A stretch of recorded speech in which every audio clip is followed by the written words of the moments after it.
ചങ്കൂറ്റമുണ്ടോ പരമോന്നത നേതാവിനെ വെളിച്ചം കാണിക്കാൻ? ഭൂമിക്കടിയിൽ ബങ്കറിൽ ഒളിച്ചിരിക്കുന്ന പരമോന്നത നേതാവ്. പക്ഷേ മറ്റു രാജ്യങ്ങളോടുള്ള ഇറാന്റെ വെല്ലുവിളിക്ക് കുറവൊന്നുമില്ല. ഇറാനെ കഠിനമായ ഭാഷയിൽ വെല്ലുവിളിച്ചിരിക്കുകയാണ് ഇസ്രായേൽ ഭരണകൂടം. ഇറാന്റെ പുതിയ പരമോന്നത നേതാവായ മുസ്തഫ ഖമനേയി എവിടെ? അതീവ സുരക്ഷയുള്ള രഹസ്യ സങ്കേതത്തിൽ ഒളിവിൽ എന്നാണ് റിപ്പോർട്ടുകൾ. ഇലക്ട്രോണിക് ഉപകരണങ്ങൾ അദ്ദേഹം ഉപയോഗിക്കുന്നില്ല. വിശ്വസ്തരായ ദൂതന്മാർ വഴി കൈമാറുന്ന ചില ഹാൻഡ് റിട്ടൺ കുറിപ്പുകളിലൂടെയാണ് ഇപ്പോൾ ഖമനേയി ഭരണകാര്യങ്ങൾ നിയന്ത്രിക്കുന്നത്. ഈ ഒളിവ് ജീവിതം യഥാർത്ഥത്തിൽ പാശ്ചാത്യ രാജ്യങ്ങളുമായുള്ള നയതന്ത്ര ചർച്ചകളെ സാരമായി ബാധിച്ചിട്ടുണ്ട്. ഇസ്രായേലിന്റെയോ അമേരിക്കയുടെ ഭാഗത്തുനിന്ന് ഖമനേയിയെ ലക്ഷ്യമിട്ട് ആക്രമണം ഉണ്ടാകാനുള്ള സാധ്യത മുന്നിൽ കണ്ടാണ് ഇറാന്റെ ഈ നീക്കം എന്നാണ് വിവരം. മൊബൈൽ, റേഡിയോ അടക്കം വാർത്താവിനിമയത്തിലുള്ള സകല ഉപകരണങ്ങളും ഒഴിവാക്കിയിരിക്കുകയാണ്.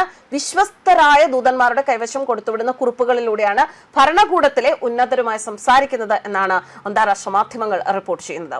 അൽ ഖ്വയ്ദ തലവൻ ഒസാമ ബിൻ ലാദനോ ഒളി സങ്കേതത്തിൽ കിട്ടിയതിന് സമാനമായ സുരക്ഷാ മുൻകരുതലുകളാണ് ഖമനേയി പിന്തുടരുന്നത് എന്ന് രഹസ്യാന്വേഷണ ഏജൻസികൾ ഉദ്ധരിച്ചിട്ടുള്ള റിപ്പോർട്ടുകൾ പറയുന്നു. ഫെബ്രുവരി 28-ന് അമേരിക്കയും ഇസ്രായേലും സംയുക്തമായി നടത്തിയ വ്യോമാക്രമണത്തിലാണ് അദ്ദേഹത്തിന്റെ പിതാവ് ആയത്തുള്ള അലി ഖമനേയി കൊല്ലപ്പെട്ടത്. ഈ ആക്രമണത്തിൽ മുസ്തഫയ്ക്കും പരിക്കേറ്റിരുന്നു എന്നാണ് പുറത്തുവന്ന റിപ്പോർട്ടുകൾ. പക്ഷേ പലപ്പോഴും അത് ഇറാൻ സ്ഥിരീകരിച്ചിട്ടില്ല. പിതാവിന്റെ മരണത്തോടെയാണ് മുസ്തഫ ഖമനേയി ഇറാന്റെ പരമോന്നത നേതാവായി അവരോധിക്കപ്പെട്ടത്. മാർച്ചിൽ അധികാരം ഏറ്റെടുത്തു എങ്കിലും ഇതുവരെ പൊതുജനങ്ങൾക്ക് മുന്നിൽ എത്തിയിട്ടില്ലാത്തൊരു നേതാവാണ് അദ്ദേഹം.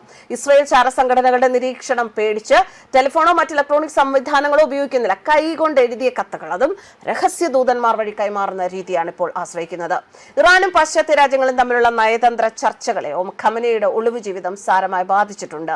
അമേരിക്കയിൽ നിന്നുള്ള നിർദ്ദേശങ്ങളും കരാറുകളും മുസ്തഫ ഖമനേയിയുടെ പക്കലെത്താനും അതിൽ മറുപടി വരാനും ആഴ്ചകളോളം സമയമെടുക്കുന്നു. ഇറാനിലെ ഉന്നത ഉദ്യോഗസ്ഥർക്ക് പോലും അറിയില്ല ഇദ്ദേഹം എവിടെയാണ് കഴിയുന്നത്, എങ്ങനെ ബന്ധപ്പെടണം എന്നുള്ളത്. ചർച്ചകളിൽ പങ്കെടുക്കുന്ന ഇറാന്റെ പ്രതിനിധികൾ പലപ്പോഴും നേതാവിൽ നിന്നുള്ള നിർദ്ദേശങ്ങൾക്കായി ഏറെ കാലം കാത്തിരിക്കേണ്ടി വരുന്നുണ്ട്. നിലവിൽ ഇറാനിലെ വിശുദ്ധ നഗരമായ ഖോമിലെ ഗർഫ ബങ്കറുകളിൽ ഒന്നിൽ അദ്ദേഹം ചികിത്സയിലാണ് എന്നും സൂചനയുണ്ട്.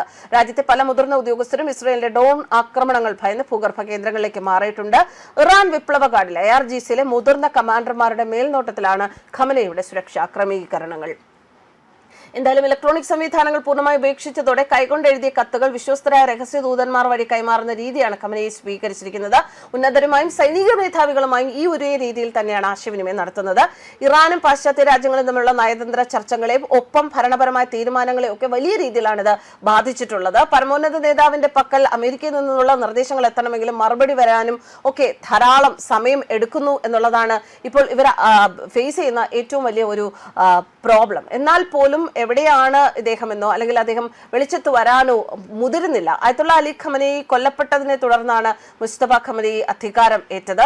ഭരണപരമായ തീരുമാനങ്ങളിൽ അദ്ദേഹം ഭാഗമാകുന്നുണ്ട്, പക്ഷേ പൊതുവേദിയിൽ ഇതുവരെ പ്രത്യക്ഷപ്പെട്ടിട്ടില്ല. ഓഡിയോ കോൺഫറൻസുകൾ, രേഖാമൂലമുള്ള സന്ദേശങ്ങൾ, ഇതൊക്കെയാണ് ആശ്രയം. എന്തായാലും മുസ്തഫ ഖമനേയി ജീവിച്ചിരിപ്പുണ്ടോ എന്നുള്ളതായിരുന്നു പലരുടെയും സംശയം. US ഇന്റലിജൻസ് റിപ്പോർട്ടുകളെ അടിസ്ഥാനമാക്കിയാണ് ഇത്തരം വാർത്തകൾ പുറത്തുവരുന്നത്. ഇനി ഇത് ഇറാന്റെ ഭരണ നേതൃത്വത്തിൽ വലിയ അനിശ്ചിതത്വങ്ങളും ഭിന്നതയും ഉണ്ടാക്കുന്നുവെന്നും റിപ്പോർട്ടുകളുണ്ട്. 56 വയസ്സുകാരനായ മുസ്തഫ ശാരീരികമായി അവശനാണ് എങ്കിലും മാനസികമായി ആരോഗ്യവാനാണ്. ഓഡിയോ കോൺഫറൻസിലൂടെയാണ് ഔദ്യോഗിക യോഗങ്ങളിൽ പങ്കെടുക്കുന്നത്. US-മായുള്ള ചർച്ചകൾ ഉൾപ്പെടെയുള്ള സുപ്രധാന തീരുമാനങ്ങളിൽ അദ്ദേഹം പങ്കാളി ആകുന്നുണ്ട്. എന്നാൽ ഇറാൻ ജനതയ്ക്കിടയിൽ വലിയ ചർച്ചകൾക്കും എവിടെയാണ് മുസ്തഫ എന്ന തരത്തിലുള്ള മീമുകൾക്കും വഴിയൊരുക്കിയിട്ടുണ്ട്. പിതാവിനെ പോലെ പൂർണ്ണമായ അധികാരം പ്രയോഗിക്കാൻ മുസ്തഫയ്ക്ക് നിലവിൽ സാധിക്കുന്നില്ല എന്നും റവല്യൂഷണറി ഗാർഡ്സിനാണ് മേൽക്കൈ ഉള്ളത് എന്നും നിരീക്ഷകർ പറയുന്നു. മുസ്തഫയെ അധികാരത്തിലെത്താൻ സഹായിച്ചതും യുദ്ധകാലത്തെ തന്ത്രപ്രധാനമായ നീക്കങ്ങൾ നിയന്ത്രിക്കുന്നതും റവല്യൂഷണറി ഗാർഡ്സിലെ മുതിർന്ന ഉദ്യോഗസ്ഥരാണ്.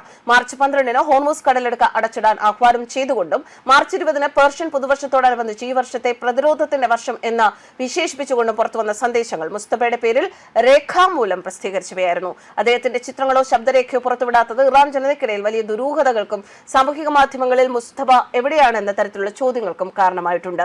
മുസ്തഫയുടെ പരിക്കുകളെക്കുറിച്ച് ഇറാൻ ഭരണകൂടം ഇതുവരെ പ്രതികരിച്ചിട്ടില്ല. എങ്കിലും ഔദ്യോഗിക ടെലിവിഷൻ ചാനലിലെ വാർത്താ അവതാരകർ അദ്ദേഹത്തെ യുദ്ധത്തിൽ പരിക്കേറ്റ പോരാളി എന്നാണ് വിശേഷിപ്പിച്ചത്. അതോടെ തന്നെ സംശയങ്ങൾക്ക് അത് കൂടുതൽ ബലം നൽകുന്നു. പരിക്കുകൾ ഭേദമാകുന്ന മുറയ്ക്ക് അടുത്ത 1-2 മാസത്തിനുള്ളിൽ അദ്ദേഹത്തിന്റെ ചിത്രങ്ങൾ പുറത്തുവരുമെന്നാണ് സൂചന. ഇസ്രായേലുമായുള്ള യുദ്ധം രൂക്ഷമായി തുടരുന്നതിനിടയിൽ ഇറാന്റെ നേതൃത്വത്തെ സംബന്ധിച്ച് ഇത്തരം വാർത്തകൾ പശ്ചിമേഷ്യൻ രാഷ്ട്രീയത്തിൽ വലിയ അനിശ്ചിതത്വങ്ങൾക്കാണ് വഴിവെക്കുന്നത്.